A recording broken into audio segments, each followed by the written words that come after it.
Está no ar a Voz do Brasil. As notícias do governo federal que movimentaram o país no dia de hoje. Olá, boa noite. Boa noite para você que nos acompanha em todo o país. Terça-feira, 29 de abril de 2025. Vamos ao destaque do dia. Um ano após as enchentes no Rio Grande do Sul. Mobilização do governo federal destinou quase 112 bilhões de reais ao Estado. O trabalho envolveu ações emergenciais para socorro às famílias desabrigadas e o repasse do auxílio reconstrução para quem vivia nas áreas afetadas. Realizado também investimento para a recuperação de infraestrutura, aquisição de moradias e incentivo à economia local. Pablo Mundim. Além das ações de socorro à população, foram disponibilizados pelo governo federal 12 bilhões de reais em créditos para empresas afetadas. E ainda, crédito do trabalhador já atendeu 1,5 milhão de brasileiros. Já foram concedidos quase 9 bilhões de reais em empréstimos para empregados seletistas. E você vai saber mais sobre o programa hoje em entrevista com o secretário executivo do Ministério do Trabalho e Emprego, Francisco Macena. Você vai ouvir também saúde. Dia D de vacinação contra a gripe está marcado para 10 de maio, véspera do Dia das Mães. E presidente Lula sanciona lei que incorpora a atenção humanizada ao SUS. Hoje, na apresentação da Voz do Brasil, Luciana Vasconcelos e Luciano Seixas. E acompanhe a gente ao vivo, acesse radiogov.ebc.com.br ou o canal Gov na sua TV aberta. Em pouco mais de um mês em funcionamento, o crédito do trabalhador já alcança quase 9 bilhões de reais em empréstimos. Foram mais de 1.600.000 contratos assinados com valor médio de R$ 5.500. Agora, os trabalhadores com empréstimos em bancos podem trocar a dívida de uma instituição para outra. A troca pode ser feita pelo site ou aplicativo do banco. Para falar sobre esse assunto, vamos conversar ao vivo com o secretário executivo do Ministério do Trabalho e Emprego, Francisco Macena. Boa noite, secretário, bem-vindo. Boa noite, Luciano. Boa noite, Luciana. É um prazer estar falando novamente com vocês aí na Voz do Brasil e também com todos os ouvintes da Voz do Brasil. Secretário, vamos começar falando da nova fase do crédito do trabalhador, da troca de dívida de um banco para o outro. E quem tem uma dúvida sobre isso é a fisioterapeuta Evanilza Matos. Vamos ouvi-la. Tenho 40 anos e moro na cidade de Águas de Goiás. Eu tenho uma dívida em um banco, mas vi que outro banco cobra juros mais baratos. Posso mudar de instituição? Bom, Evanilza, tua pergunta tem sido feita por muitos ouvintes e muitas pessoas que querem adquirir o crédito trabalhador e trocar a dívida mais cara por uma dívida mais barata. Então, qual é o procedimento que você tem que fazer? Primeiro, procure o banco no qual você tem a dívida e peça a portabilidade da tua dívida também para outro banco. Outros bancos vão ofertar, né, uma taxa menor, ou condições melhores de financiamento. Você pode fazer uma simulação, inclusive, desta dívida na carteira digital, mas outros bancos vão ofertar. Você avisa teu banco que, olha, eu quero a portabilidade da minha dívida. O teu banco tem um prazo para cobrir a oferta, ele pode cobrir a oferta, ele cobrindo essa oferta, você pode optar pelo teu banco, né, para poder fazer essa portabilidade, ou então você vai para outra instituição financeira aonde você tem condições melhores. O que eu acho importante disso também, depois de tudo isso feito, esse novo contrato que você vai fazer vai ser averbado na carteira profissional digital, na CTPS digital, naquela plataforma do governo, e você terá outras oportunidades aí pela carteira, inclusive, de você ficar sempre negociando a tua dívida por taxas menores. Secretário, a gente agora vai falar sobre contratação do empréstimo. Quem tem uma dúvida sobre isso é Débora Costa, de Fortaleza. Vamos ouvir. Gostaria de fazer uma pergunta. Agora eu posso fazer um consignado em um banco? Pode ser qualquer um? Continuo podendo usar a carteira digital? Débora, a partir do dia 25 agora de recente, todos os bancos, todas as plataformas do banco estão oferecendo também o crédito do trabalhador. Então, se você tem um banco, quer continuar trabalhando com esse banco que você está acostumada, você pode fazer o crédito trabalhador na plataforma do banco. Mas isso não impede que você faça ou que você continue também fazendo a simulação ou mesmo contraindo o empréstimo pela carteira profissional digital. Inclusive, nós recomendamos, se você não tem uma dívida a ser negociada, faça pela carteira profissional digital. Por quê? Porque você vai receber propostas de dezenas de instituições financeiras e você vai poder optar por aquela taxa mais barata, pelas condições melhores, né, para aquilo que você está desejando de empréstimo do consignado. Secretário, agora uma outra dúvida vem lá de Belém, no Pará, do Jorgevan Figueiredo. Vamos ouvir. Secretário, o trabalhador não pode comprometer mais de 35% da renda com as parcelas mensais. O que entra nesse cálculo? Olha, a tua pergunta é fundamental, porque quando o presidente Lula conversou sobre esse programa, a grande recomendação do presidente Lula foi: não vamos endividar mais os trabalhadores, não vamos endividar mais os brasileiros. Então, por isso que a gente estabeleceu o critério, que já estava inclusive na proposta anterior, de 35% do teu salário. O que é usado para calcular a margem? Primeiro, é o salário que você recebe. Nós descontamos, se você tem hora extra, é descontado desse valor, porque essa é uma remuneração variável. Se você tem imposto de renda, aquilo que você paga de imposto de renda é descontado do valor para calcular a margem, ou se você tem alguma ação judicial que desconta em folha. Um exemplo mais comum que eu gostaria de dar é quem tem pensão alimentícia. Esse valor é descontado, descontou tudo isso do valor líquido, nós vamos estabelecer a margem dos 35%. Aqui tem mais uma informação fundamental. Se você tem contraído em outro banco um empréstimo pessoal, um empréstimo sem garantias, o valor desse empréstimo é utilizado para poder calcular a margem também, para não correr o risco do trabalhador que já tem outro empréstimo, contrair aqui mais 35% e depois ele ter dificuldade, né, de quitar o empréstimo, de pagar as mensalidades. Por isso que é fundamental, se você tem um empréstimo, crédito pessoal, se você tem outro empréstimo, negociar esta dívida, né, utilizando o crédito trabalhador que tem juros mais baixos. E, secretário, o senhor falou dos 35%, mas o trabalhador ele pode ter mais de um empréstimo ou outras formas de crédito no crédito do trabalhador?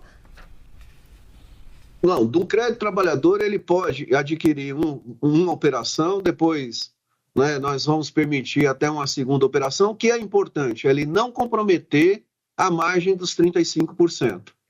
Ele não pode ter uma mensalidade ali somando o que ele já tem, por exemplo, até de um outro empréstimo, mais o crédito do trabalhador, ele não pode ultrapassar essa margem do 35%.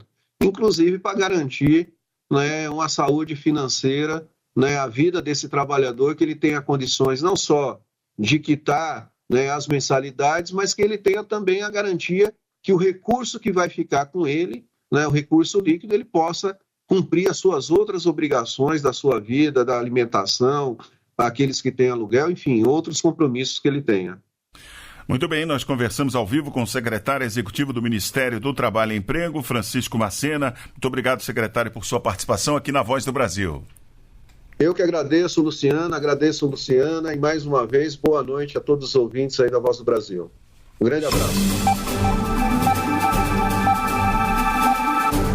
Ampliar a cobertura vacinal e reduzir o tempo de espera por atendimento no SUS. As iniciativas são prioridades para o governo, segundo o ministro da Saúde, Alexandre Padilha, após reunião com o presidente Lula. O ministro conversou com o presidente Lula e depois conversou com a imprensa. Ele destacou o recorde da adesão de 110 mil escolas na campanha nacional de vacinação. E adiantou que no próximo dia 10 será realizado o dia D da vacinação contra a influenza. E o segundo eixo prioritário é a redução do tempo de espera por atendimento no SUS. O ministro reforçou que será feito um redesenho para parcerias com hospitais privados e planos de saúde. É fundamental novas parcerias com o setor privado, com os hospitais privados, com ambulatórios privados, com operadoras de plano de saúde, compartilhando os serviços para atender pelo SUS e com isso garantir o tempo adequado no atendimento, em especial em relação ao câncer, garantir o atendimento no tempo adequado para o diagnóstico e para o início da terapia. E falando em atendimentos pelo SUS, o presidente Lula também sancionou lei que estabelece a atenção humanizada como um princípio para o Sistema Único de Saúde. O objetivo é tornar o atendimento mais acolhedor, que considere aspectos emocionais e sociais. E, deste modo, aumentar a qualidade do cuidado e, com isso, as chances de cura. A lei, publicada nesta terça-feira no Diário Oficial da União, estabelece a atenção humanizada como princípio no Sistema Único de Saúde.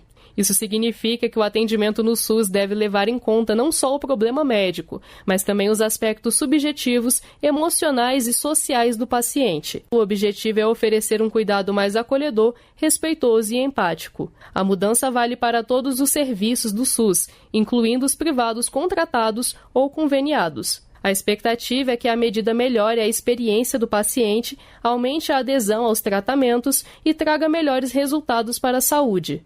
Desde 2003, o Ministério da Saúde promove práticas de humanização, mas elas não estavam previstas explicitamente na Lei Orgânica da Saúde.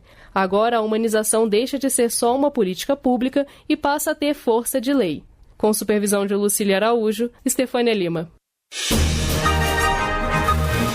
Um ano desde a enchente que assolou o Rio Grande do Sul. De lá para cá, o governo federal destinou 112 bilhões de reais para a reconstrução do estado. Foram executadas ações de recuperação da infraestrutura das cidades e de estímulo à economia local. Além de repasses diretos às famílias que tiveram que reconstruir suas vidas. E agora já podem voltar a sonhar com dias melhores. Maio de 2024, o Rio Grande do Sul é atingido por uma enchente considerada a pior tragédia climática do estado e uma das piores da história do país. Perdi 1 milhão. Eu perdi a terra, perdi a casa, perdi tudo. Quando a gente deita a cabeça no travesseiro, vem tudo aquilo, a gente pensa como é que a gente vai fazer para levantar tudo de novo. O que tinha na casa se terminou tudo. E eu tô aí, morando no barco. Cidades foram devastadas, milhares de pessoas desabrigadas, carros, árvores, casas. Por todos os lados, um rastro de destruição. 4 e pouco de madrugada, a sogra ligou: filha, me salva, estamos morrendo. Os dois morreram afogados, não tinha mais o que fazer. As fortes chuvas atingiram praticamente todos os municípios gaúchos. Mais de 2 milhões de pessoas foram afetadas. No mercado municipal de Porto Alegre, negócios foram devastados pela água, que subiu quase 2 metros. Uma das lojas atingidas foi da empresária Carolina Carder. A gente perdeu, assim, que a gente estima mais ou menos na faixa dos 700 mil. Foi tudo fora, assim, né? Momentos de desespero que ficaram na memória de milhares de brasileiros, mas também de solidariedade. Voluntários de todo o Brasil uniram-se para ajudar o Rio Grande do Sul. 32 mil toneladas de alimentos foram enviadas de outros estados e também de outras nações. Mais de 14 mil profissionais foram mobilizados, entre agentes de assistência social, defesa civil, saúde e forças armadas, para auxiliar no resgate de 80 mil pessoas e 15 mil animais. Além da antecipação de benefícios, foram destinados R$ 5.100 para mais de 420 mil famílias para reconstruírem suas casas. Cerca de 2 mil famílias já foram contempladas com novas moradias pelo programa Minha Casa Minha Vida. Uma delas foi da auxiliar de serviços gerais Beatriz Santana Montesano. Você tem que ter você não vai ter medo de chuva, isso não tem preço. A gente tem uma bebê de 3 anos, né? Então, assim, poder ter um lugar seguro para ela é tudo de bom. Além das ações de socorro à população, foram disponibilizados pelo governo federal 12 bilhões de reais em créditos para empresas afetadas. Por meio do Pronamp emergencial para micro e pequenas empresas de pequeno porte, linha de crédito do governo federal, muitos negócios foram reerguidos. O armazém de Carolina Carder, que ouvimos agora há pouco, voltou a funcionar com a ajuda do programa. Todas as economias que a gente tinha foram ali naquele período, né? Para manter os custos da loja, comprar móveis de novo e tal. Então, o Pronamp ele veio bem nessa virada. A gente reabriu a loja e a gente conseguiu o valor do Pronamp. Então, deu aquele fôlego, assim, pra gente. Na área de infraestrutura, foram 3 bilhões e 300 milhões de reais para a recuperação de estradas, pontes e do aeroporto Salgado Filho. Após um ano do desastre, o investimento total no estado foi de cerca de 112 bilhões de reais. Mais de 80% desse valor já foi executado, um total de 89 bilhões. Resultado da rápida resposta do governo federal, o PIB do Rio Grande do Sul cresceu acima da média nacional em 2024, como destacou o ministro da Integração e do Desenvolvimento Regional, Valdez Góes. Uma resposta realmente nunca vista na história do Brasil. Qual foi o resultado? O PIB do Rio Grande do Sul, o ano passado, cresceu 4,9%. O PIB do Brasil cresceu 3,4%. Se recuperou a economia. A área de serviço, o comércio, a indústria, se recuperou o emprego, muito mais do que na média nacional. O governo federal suspendeu por 3 anos o pagamento da dívida do Rio Grande do Sul com a União e isentou a incidência de juros nesse período, um valor estimado em 23 bilhões de reais. Também foram perdoadas ou reduzidas as dívidas de cerca de 300 mil produtores rurais e criado um fundo de 6 bilhões e 500 milhões de reais para financiar projetos de mitigação e adaptação às mudanças climáticas. Para Carolina Kader, agora o momento é de esperança. A gente fala que começou a chover, todo mundo vai para casa. Tenho medo, né? Mas eu acho que é um momento de muita esperança, assim, sabe? Reportagem Pablo Mundim.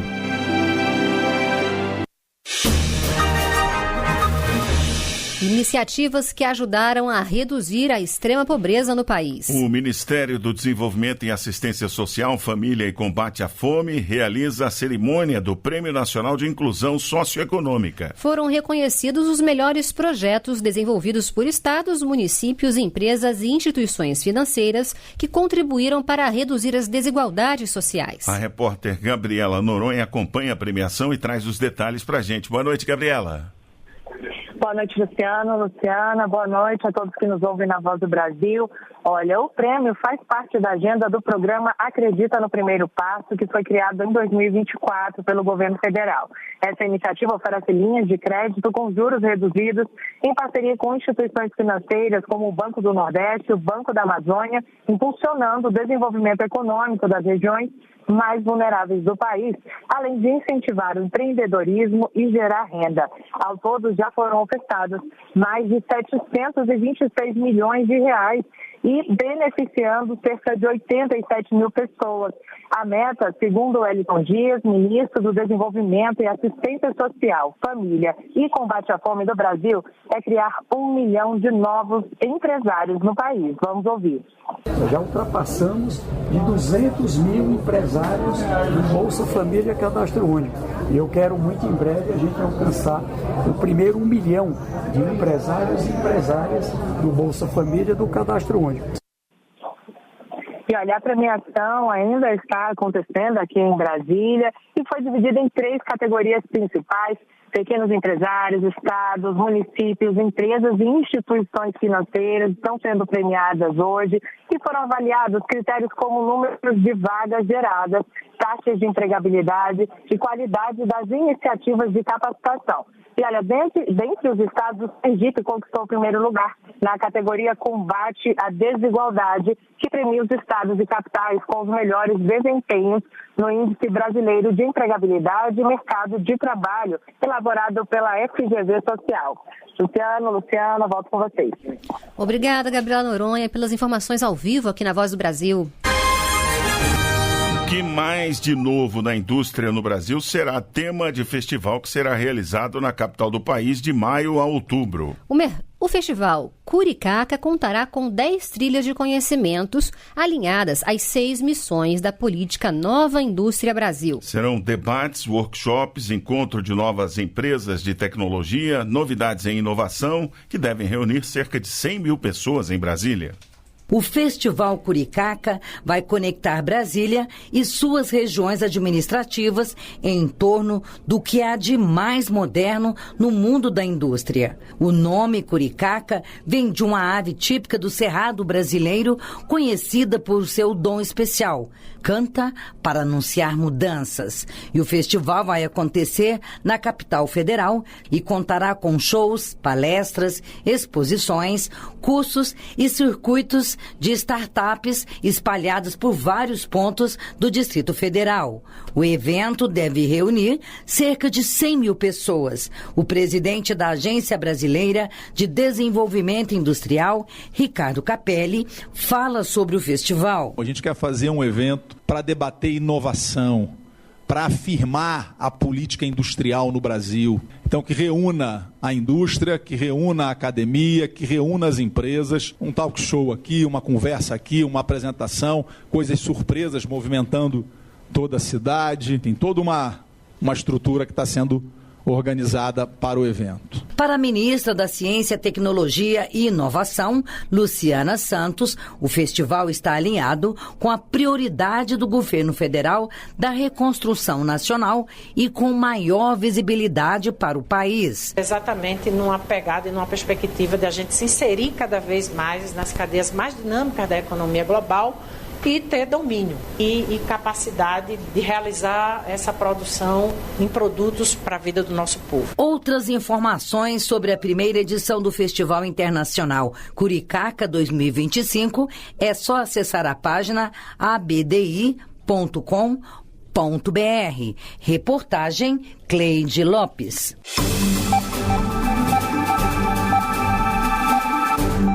A reunião de chanceleres da presidência brasileira do BRICS terminou hoje no Rio de Janeiro. O Grupo de Cooperação do Sul Global é presidido pelo país este ano. Durante 2 dias, os países membros e parceiros trataram de temas do multilateralismo, como desafios econômicos no Sul Global e também a promoção da paz. A declaração divulgada reforça o compromisso dos países com o enfrentamento às mudanças climáticas e o combate à pobreza. É o que afirmou o ministro das Relações Exteriores, Mauro Vieira. Essa visão reflete a convicção de que os desafios globais da fome à transição energética, da exclusão digital à emergência climática não serão superados sem uma nova arquitetura de cooperação internacional centrada na solidariedade e no desenvolvimento e na paz. Também foi debatido o aumento de medidas tarifárias e não tarifárias e o uso abusivo de políticas verdes para fins protecionistas. Os chanceleres alertaram que essas iniciativas causam perturbações na cadeia de suprimentos global e trazem mais incerteza para a economia mundial. Os ministros manifestaram preocupação com os conflitos em curso em diversas partes do mundo, como disse o chanceler Mauro Vieira. Em temas de paz e segurança internacionais, destaco o compromisso com a necessidade de trabalhar pela resolução pacífica das disputas internacionais por meio do diálogo e da diplomacia. Posições compartilhadas em torno de crises e conflitos no Oriente Médio, como Palestina, Síria e Líbano, e em outras partes do mundo, como Sudão, Ucrânia e Haiti, constam do documento.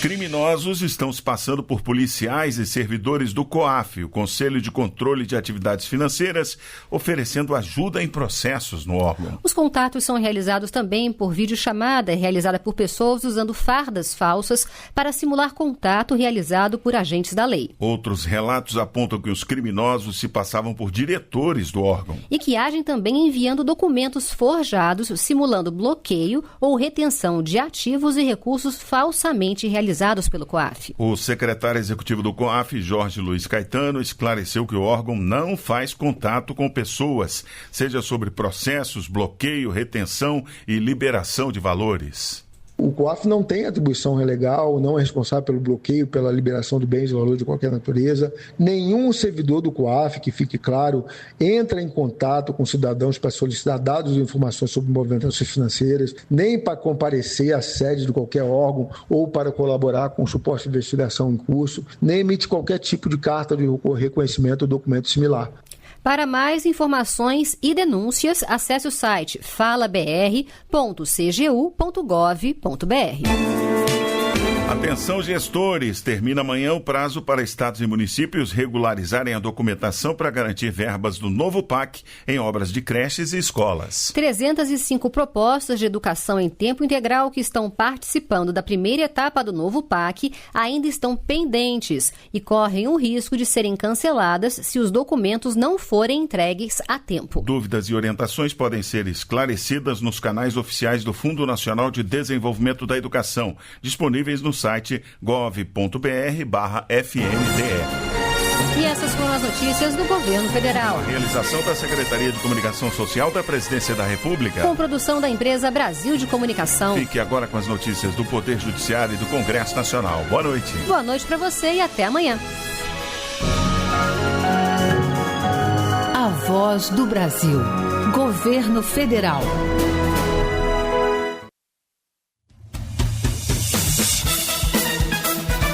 Você vai ouvir agora notícias do Poder Judiciário. Supremo Tribunal Federal confirma cumprimento imediato da pena do ex-presidente Fernando Collor. Para o Superior Tribunal de Justiça, a anotação positiva sobre o uso de EPI afasta risco no trabalho para fins de aposentadoria especial. Justiça de São Paulo decreta a prisão preventiva do enfermeiro que teria abusado de um paciente em coma. Boa noite, eu sou Ariana Fonseca. E eu sou Walter Lima. Por maioria de votos, o plenário virtual do Supremo Tribunal Federal confirmou a decisão do ministro Alexandre de Moraes, que havia determinado o cumprimento imediato da pena imposta ao ex-presidente da República, Fernando Collor de Mello. Collor foi condenado pelo STF em 2023 a 8 anos e 10 meses em regime inicial fechado por corrupção.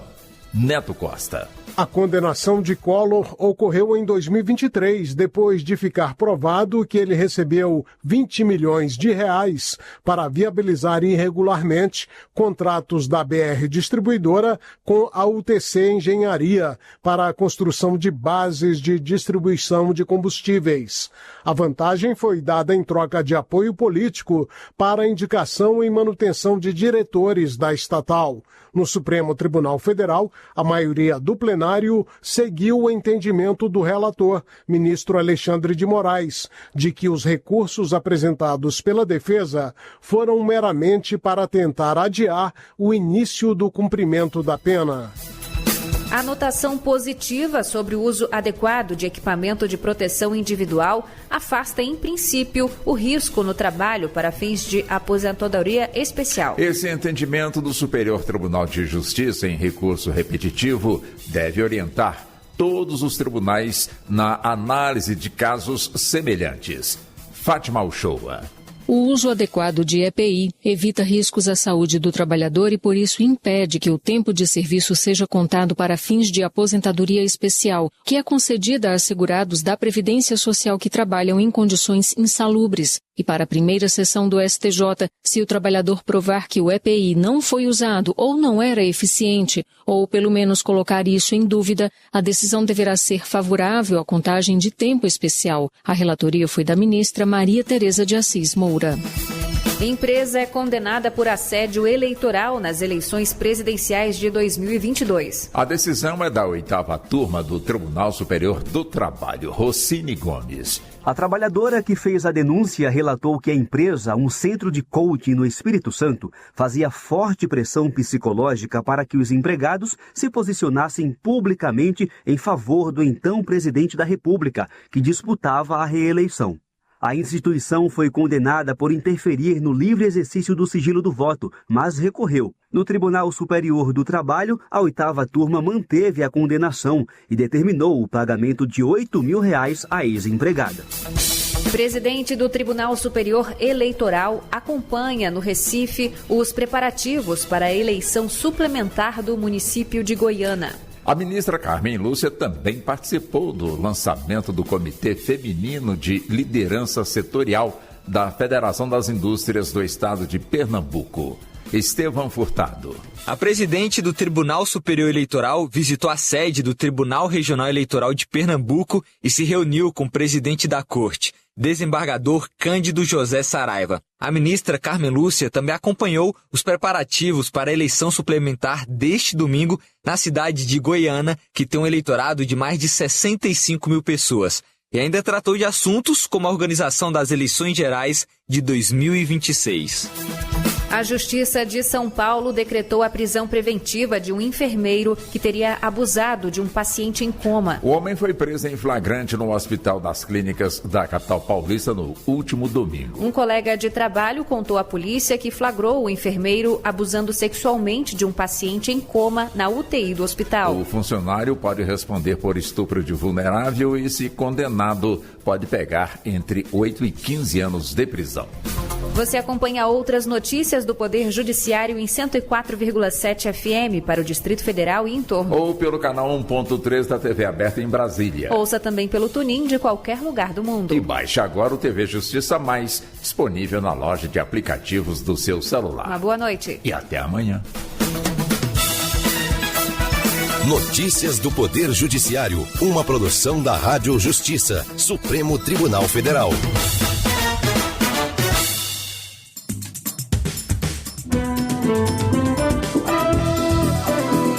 Está no ar o Jornal do Senado. Eu sou Pedro Pincer e estes são os destaques de hoje do Jornal do Senado, que começa agora. CPI das Bets prende depoente sob acusação de falso testemunho. Remanejamento de recursos inativos da educação em manutenção e desenvolvimento do ensino vai à Câmara. Limite maior de pontos na Carteira Nacional de Habilitação para Caminhoneiros avança no Senado.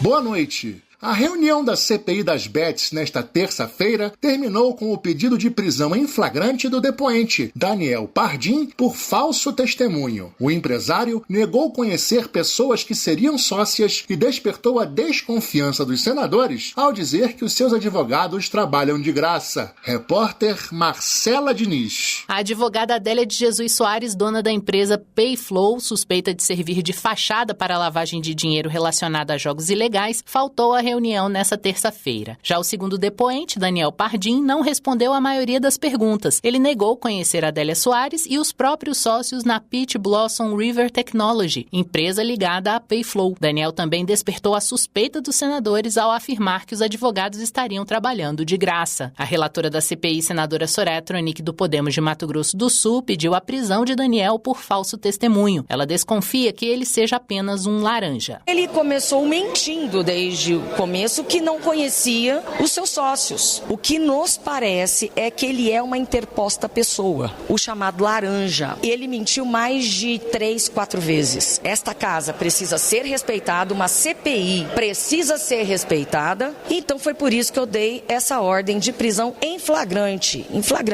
Os integrantes da CPI das Bets aprovaram a convocação coercitiva de Adélia de Jesus Soares.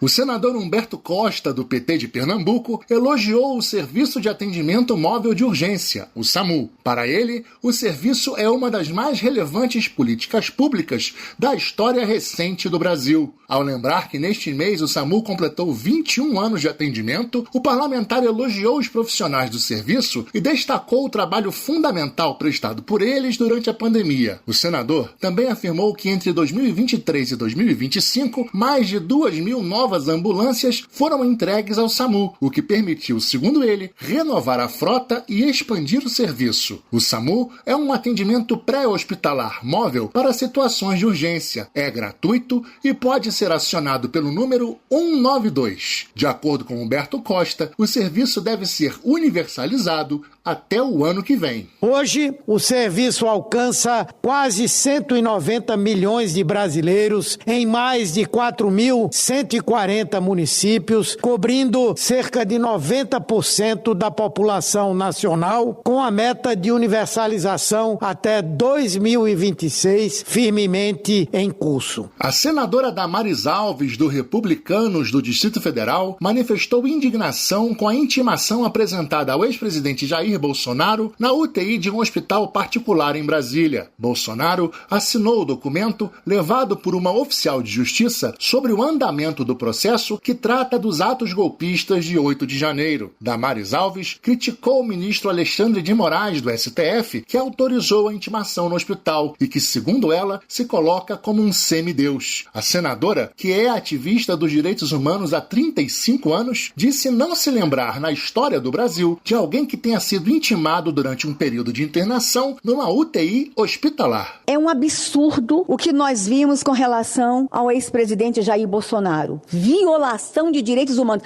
Eu espero que o mundo inteiro esteja olhando para esse fato. A Comissão de Infraestrutura aprovou novas regras para a suspensão da carteira de habilitação de caminhoneiros. O objetivo é reconhecer as particularidades da profissão e evitar penas desproporcionais. Repórter Henrique Nascimento. A Comissão de Infraestrutura do Senado aprovou um projeto que eleva de 40 para 80 pontos o limite máximo de infrações para que os motoristas profissionais percam o direito de dirigir por um período. O relator, senador Jaime Bagatoli, do PL de Rondônia, argumentou que os motoristas de carga percorrem distâncias muito maiores do que os condutores comuns e estão mais expostos às multas de trânsito. 40 pontos é muito pouco. Às vezes ele está passando lá na lombada eletrônica, era 50 por hora, ele passou a 65. Ele não viu, a lombada está numa descida. Já o senador Marcos Rogério, do PL de Rondônia, reforçou que o projeto não vai livrar os motoristas profissionais das multas. Ele continua sendo sancionado do ponto de vista administrativo,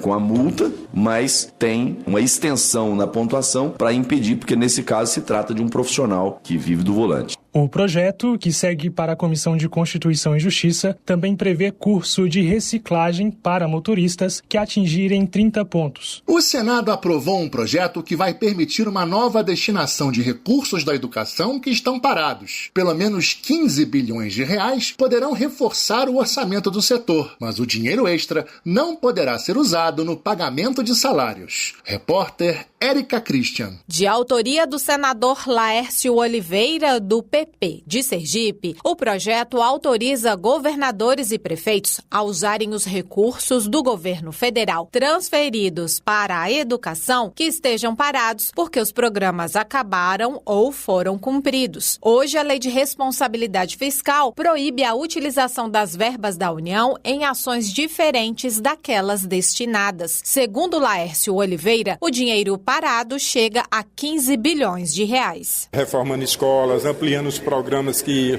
lá existem, dando assistência aos alunos da rede municipal ou da rede estadual da melhor maneira possível, com os recursos que ficam lá armazenados nessas contas e sem nenhuma possibilidade do prefeito ou do governador utilizar. A relatora, senadora professora Dorinha Seabra, do União do Tocantins, argumentou que esse dinheiro será um reforço ao orçamento limitado da educação. Lembrando que é tudo área de educação, não pode pagar pessoal, mas o investimento pode ser feito ou em equipamentos ou de serviços, alguma obra, alguma construção naquela escola ou naquele município. O projeto segue para a Câmara dos Deputados.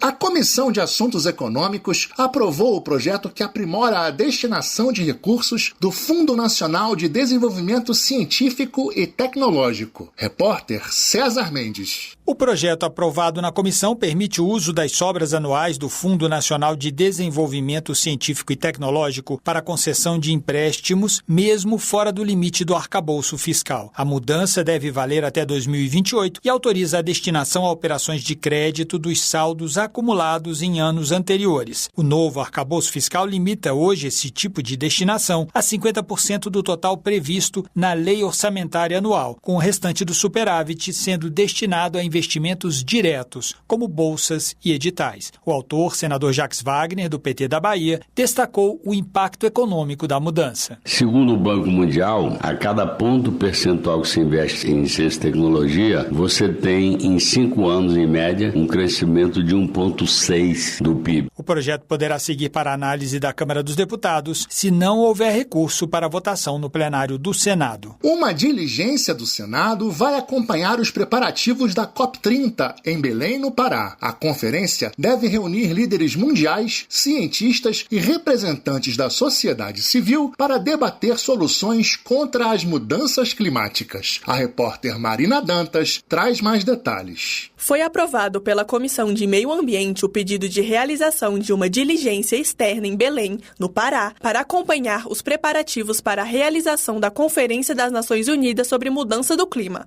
a COP30, que acontecerá entre 10 e 21 de novembro deste ano. O evento deve reunir líderes mundiais, cientistas e representantes da sociedade civil para discutir ações para enfrentar as mudanças do clima. O requerimento é de autoria do presidente da comissão, senador Fabiano Contarato, do PT do Espírito Santo, que destacou a importância do evento na discussão do futuro climático. Este evento colocará o Brasil no centro das negociações climáticas globais, consolidando nosso papel na construção de um futuro sustentável, onde a vida e a natureza prosperem em harmonia. E reafirmo que a comissão está totalmente comprometida em contribuir para que a conferência seja um marco indelével na luta global contra mudanças climáticas. O Senado também deve instalar uma subcomissão temporária para monitorar os preparativos da conferência.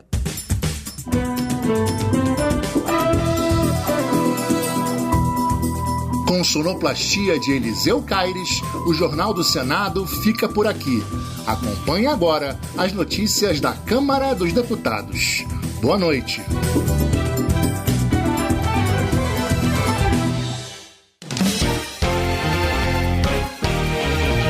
Jornal Câmara dos Deputados.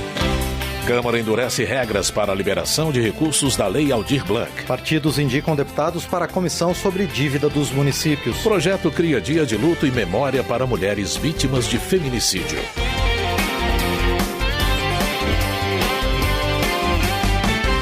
Boa noite. Está em fase final de tramitação na Câmara a proposta que institui o Dia Nacional de Luto e de Memória às mulheres vítimas de feminicídio. A repórter Paula Moraes traz mais informações sobre o texto que, se aprovado na CCJ, já pode seguir para a sanção presidencial. Está na Comissão de Constituição e Justiça da Câmara a proposta que transforma o dia 17 de outubro em Dia Nacional de Luto e de Memória às mulheres vítimas de feminicídio. O feminicídio é o assassinato de mulheres motivado por violência doméstica ou por menosprezo ou discriminação à condição de mulher. De acordo com dados do Relatório Anual Socioeconômico da Mulher 2025, lançado em março pelo Ministério das Mulheres, o Brasil registrou no ano passado 1.450 feminicídios, cerca de 4 por dia.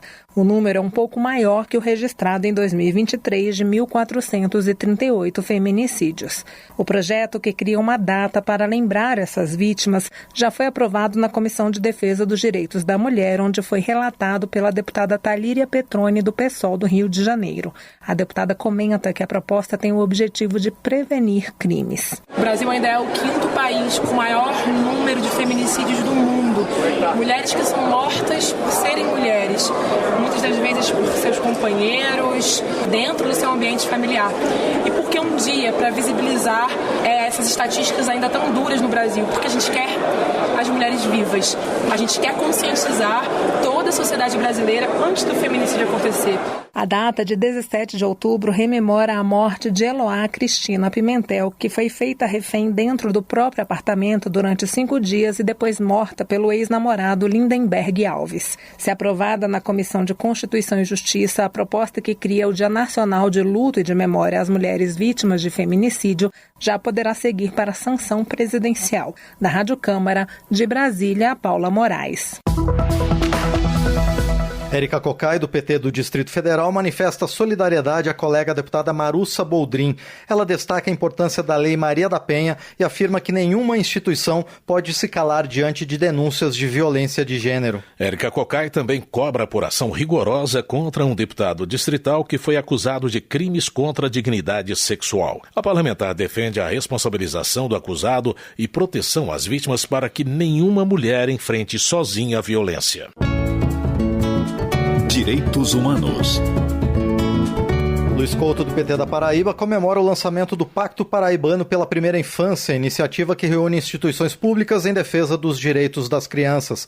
Ele afirma que garantir um começo de vida digno exige mobilização conjunta de governos, famílias e sociedade. Luiz Couto ressalta que, apesar dos avanços legais, muitas crianças ainda enfrentam pobreza, insegurança alimentar e falta de acesso à saúde e à educação.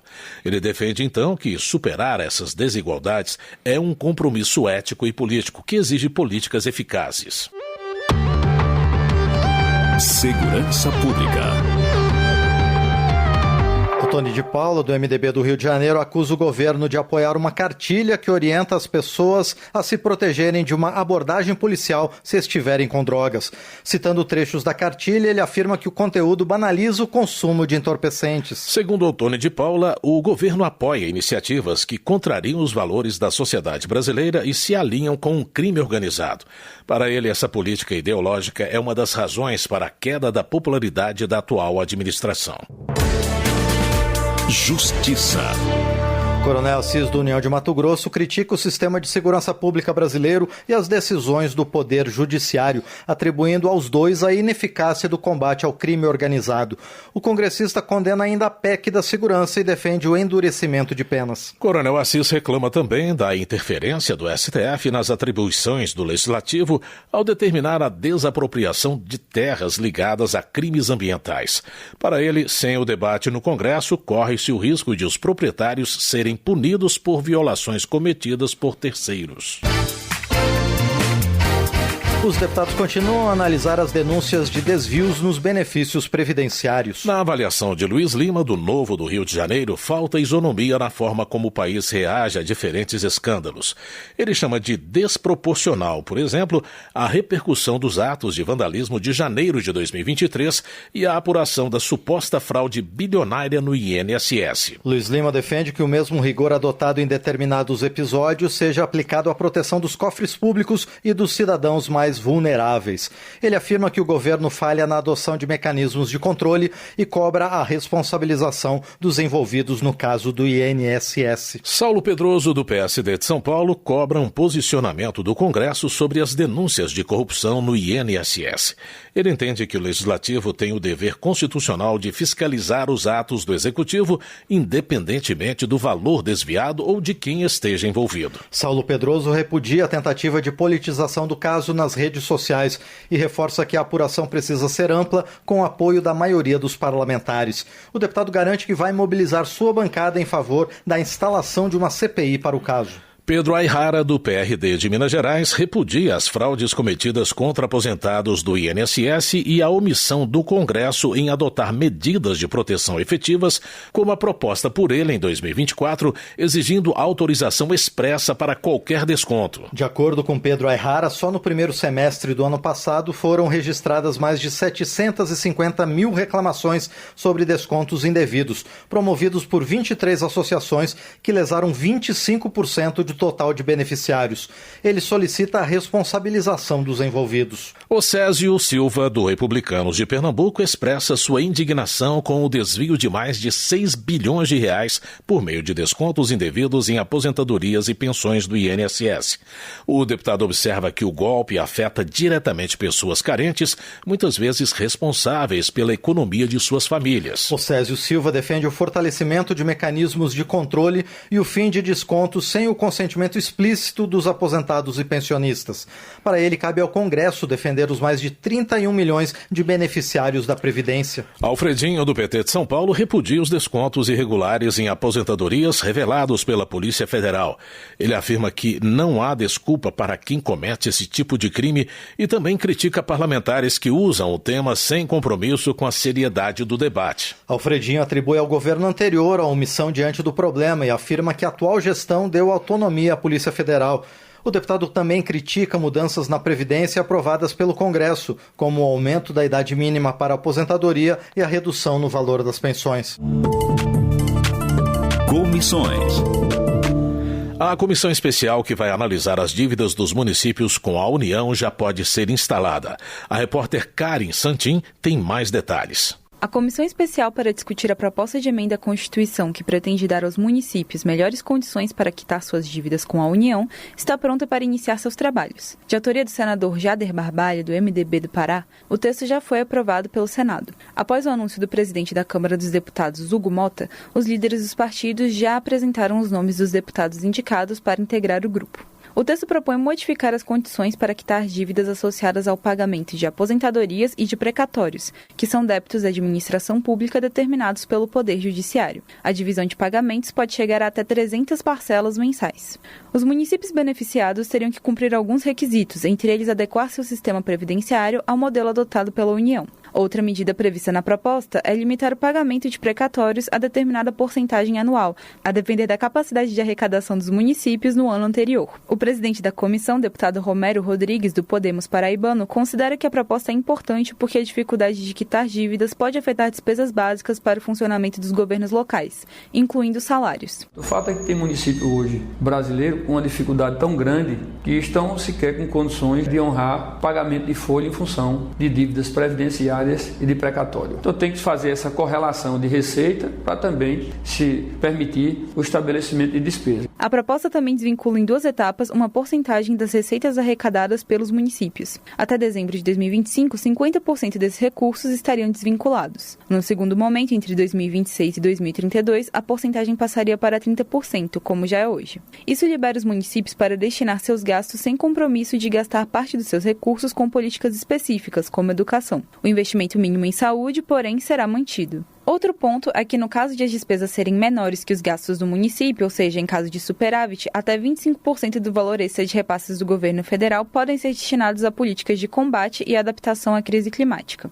Para o deputado Romero Rodrigues, a nova norma daria a possibilidade de investir recursos em outras áreas e manter a responsabilidade fiscal ao mesmo tempo. Na medida que você flexibiliza o prazo, você reduz a parcela mensal e o que sobra nesse saldo, os municípios vão poder aplicar em ações de saúde, de assistência social, de educação, de infraestrutura e assim sucessivamente. Mas a proposta não trata só de flexibilizar. Ela prevê a apreensão de contas para pagamento de precatórios caso o município não cumpra com os prazos e valores do pagamento combinados para essas dívidas. Além disso, os prefeitos podem responder por improbidade administrativa. A expectativa do presidente da comissão é que o andamento do processo seja rápido. Se a comissão especial validar o texto, ele passará para votação no plenário da Câmara. Lá, a proposta deve ter o voto de pelo menos 308 deputados para ser aprovada.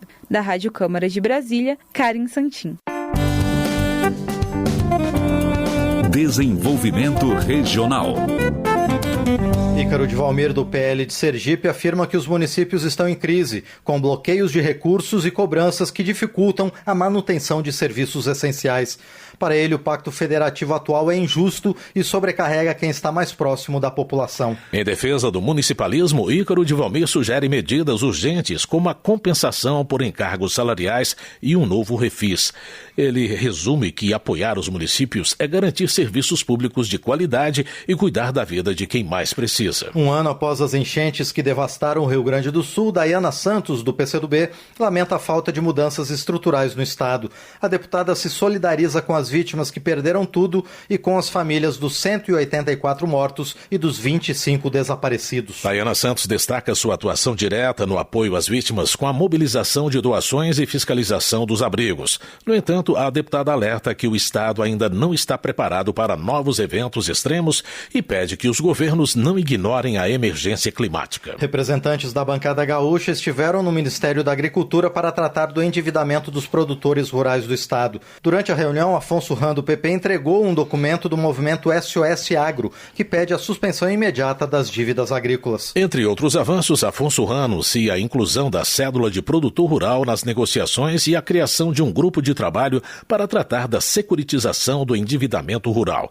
Ele também pede apoio do parlamento em favor de medidas que favoreçam o setor agropecuário gaúcho. Gabriel Nunes, do PSD, exalta o início do mês de vacinação dos povos indígenas na Bahia, reforçando o compromisso com a ciência ciência, a vida e a valorização das populações originárias.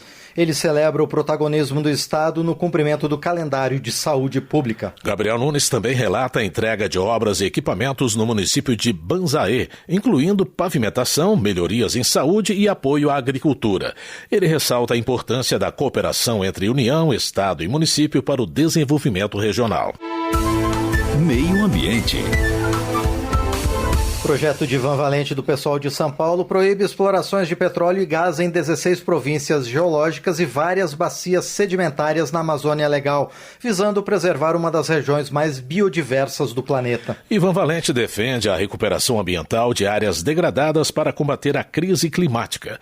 Sua proposta prevê ainda a requalificação de trabalhadores e a geração de empregos sustentáveis. Para o legislador, o Brasil deve liberar a transição verde e se destacar na COP30. Joséildo Ramos, do PT da Bahia, alerta para o risco de o Brasil perder a liderança internacional em proteção do meio ambiente, diante de retrocessos em seu arcabouço legal.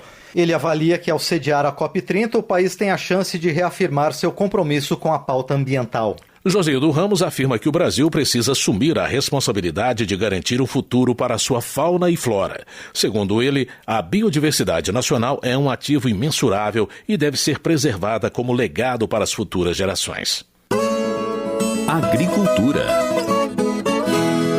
Charles Fernandes, do PSD da Bahia, menciona iniciativas da Comissão de Agricultura para visitar o semiárido baiano, ouvir autoridades locais e propor medidas emergenciais, como o apoio técnico aos pequenos produtores em articulação com os governos estadual e federal. Charles Fernandes enfatiza os efeitos da estiagem nessa região que, segundo ele, compromete a produção agrícola, a criação de animais e o abastecimento de água. Tudo isso, segundo ele, prejudica a economia e a sobrevivência dos municípios dependentes de verbas da União. Trabalho. Em celebração ao 1º de maio, João Daniel, do PT de Sergipe, homenageia os trabalhadores brasileiros e reforça seu compromisso em defesa da luta por mais direitos. O deputado saúda as centrais sindicais e aponta a riqueza do país como fruto do trabalho dos cidadãos. João Daniel critica retrocessos promovidos por gestões anteriores, como a reforma trabalhista e mudanças nas regras de terceirização, porque, segundo ele, precarizaram as relações de emprego. O parlamentar afirma que a gestão atual retoma a esperança de dias melhores.